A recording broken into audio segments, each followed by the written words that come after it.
రైతిక breaking news చూస్తున్నాం. ప్రపంచ పెట్టుబడులకు కేంద్ర బిందువుగా నిలిచే వరల్డ్ ఎకనామిక్ ఫోరం వార్షిక సదస్సుకు సర్వం సిద్ధమైంది. స్విట్జర్లాండ్లోని ప్రముఖ పర్యాటక కేంద్రం దావోస్లో నేటి నుంచి ఈ నెల 23వ తేదీ వరకు ఈ ప్రతిష్టాత్మక సదస్సు జరగనుంది. ప్రపంచవ్యాప్తంగా ఉన్న అగ్ర పారిశ్రామికవేత్తలు, బహుళ జాతి సంస్థల సీఈఓలు, వివిధ దేశాల రాజకీయ నాయకులు ఈ సదస్సులో పాల్గొననున్నారు. ఇక ఈ అంతర్జాతీయ వేదికను మరోసారి పెట్టుబడుల ఆకర్షణకు వేదికగా మార్చేందుకు తెలంగాణ రాష్ట్ర ప్రభుత్వం పూర్తి స్థాయిలో సిద్ధమైంది. ముఖ్యమంత్రి రేవంత్ రెడ్డితో పాటు రాష్ట్ర ఐటీ పరిశ్రమల శాఖ మంత్రి దుద్దిల్ల శ్రీధర్ బాబు నేతృత్వంలోని బృందం దావోసు పర్యటనకు సిద్ధమవుతుంది.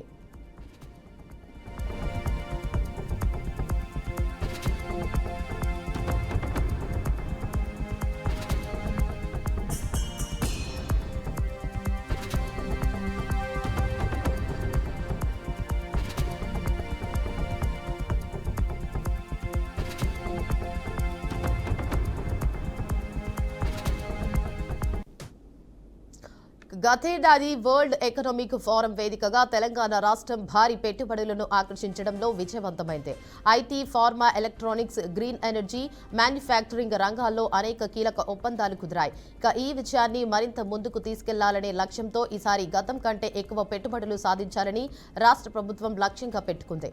ఈ దావోస్ పర్యటనను కేవలం సమావేశాల పరంగా కాకుండా గ్లోబల్ ఇన్వెస్ట్మెంట్ గేట్వేగా మార్చుకోవాలని రాష్ట్ర సర్కారు నిర్ణయించింది. ప్రపంచ స్థాయి కంపెనీలతో ముఖాముఖి సమావేశాలు, రౌండ్ టేబుల్ చర్చలు, వ్యూహాత్మక ఒప్పందాలపై చర్చలు జరపనున్నారు.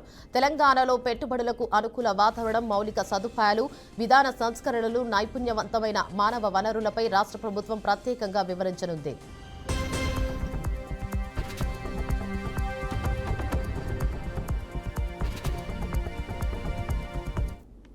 అలాగే హైదరాబాద్ ను గ్లోబల్ ఇన్నోవేషన్ హబ్ గా తీర్చిదిద్దే దిశగా రాష్ట్ర ప్రభుత్వం తీసుకుంటున్న చర్యలను కూడా అంతర్జాతీయ వేదికపై ప్రదర్శించనుంది. ఐటీ, స్టార్టప్ ఎకోసిస్టమ్, పరిశ్రమల విస్తరణకు సంబంధించిన కొత్త పాలసీలను ప్రపంచానికి పరిచయం చేయనున్నారు.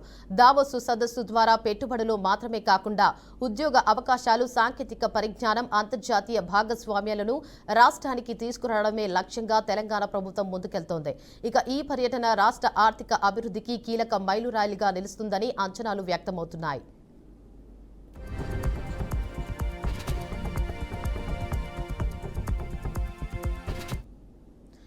ఇక ఇదే అంశంపై మరింత సమాచారాన్ని మా స్పెషల్ కరెస్పాండెంట్ శ్రీకాంత్ అందిస్తారు. చెప్పండి శ్రీకాంత్, అప్డేట్స్ ఏంటి?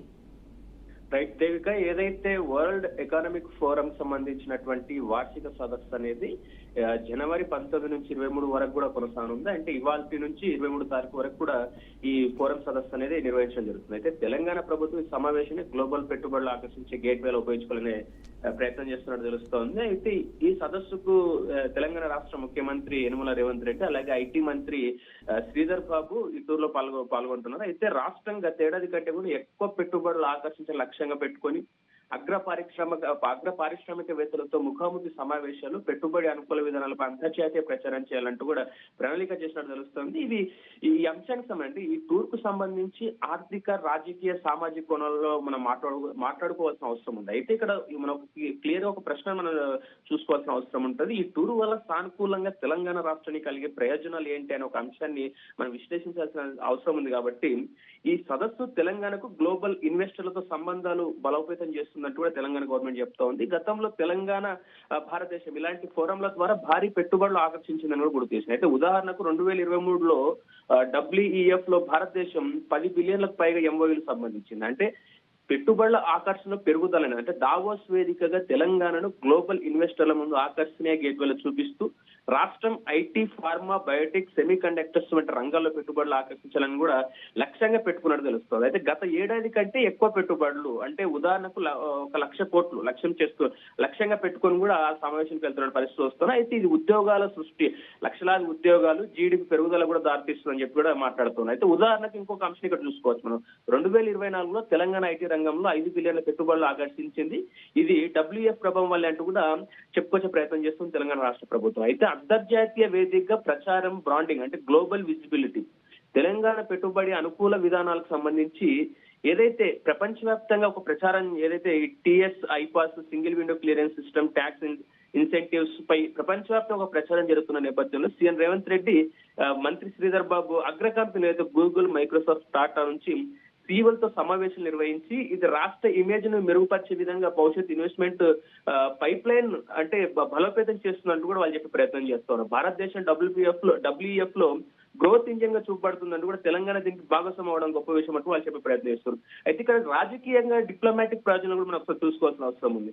ఈ టూర్ తెలంగాణ ప్రభుత్వానికి గ్లోబల్ లీడర్లతో అంటే ఇతర దేశాల ముఖ్యమంత్రులు, అంతర్జాతీయ సంస్థలు నెట్వర్కింగ్ అవసరాలు కల్పించే అవకాశం ఉంటుంది. ఇది రాష్ట్ర అభివృద్ధి కేంద్ర మద్దతు, ఉదాహరణ సెమీ కండక్టర్ మిషన్ సంబంధించి పొందడానికి కూడా సహాయపడుతుంది. అలాగా యువతకు దాదాపు 50% ఉద్యోగాలు పెరగడం వల్ల సామాజిక స్థిరత్వం అనేది పెరుగుతుందంటూ కూడా అదనూపంగా చెప్పుకోవచ్చు మనం. అయితే పర్యావరణ సస్టైనబుల్ డెవలప్మెంట్ ప్రయోజనాలు కూడా మనం చూసుకోవచ్చు. ఇక్కడ గ్రీన్ ఎకానమీ, సస్టైనబుల్ ఇన్వెస్ట్మెంట్ అజెండాలు, గ్రీన్ హైడ్రోజన్, రెన్యూవబుల్ ఎనర్జీ వంటి ప్రాజెక్టులపై ఫోకస్ చేస్తే పర్యావరణ అనుకూల పెట్టుబడులు కూడా వచ్చే అవకాశం ఉంటుందో ఆకర్షించాలనే లక్ష్యంతోనే ఇవాళ తెలంగాణ ప్రభుత్వము ఏదైతే దావోస్ ఏర్పాటు చేసినటువంటి సమావేశానికి వెళ్ళడం తెలుస్తుంది. అయితే ఈ టూర్ వల్ల ఏదైతే తెలంగాణ రాష్ట్రంలో ఉన్న ప్రధాన ప్రతిపక్ష పార్టీలు ఏవైతే ఉన్నో ఆ పార్టీలకు సంబంధించి కూడా కొన్ని ఆరోపణలు చేసే ప్రయత్నం అయితే చేస్తా ఉన్నాయి. అంటే ఈ టూర్ ఏదైతే అంటే ఈ భారీ ఖర్చులు పబ్లిక్ మనీ వృధా అవుతుందంటూ కూడా దావోస్ టూర్ కు దాదాపు ప్రభుత్వం లక్షల కోట్ల రూపాయలు ఖర్చు చేస్తుంది.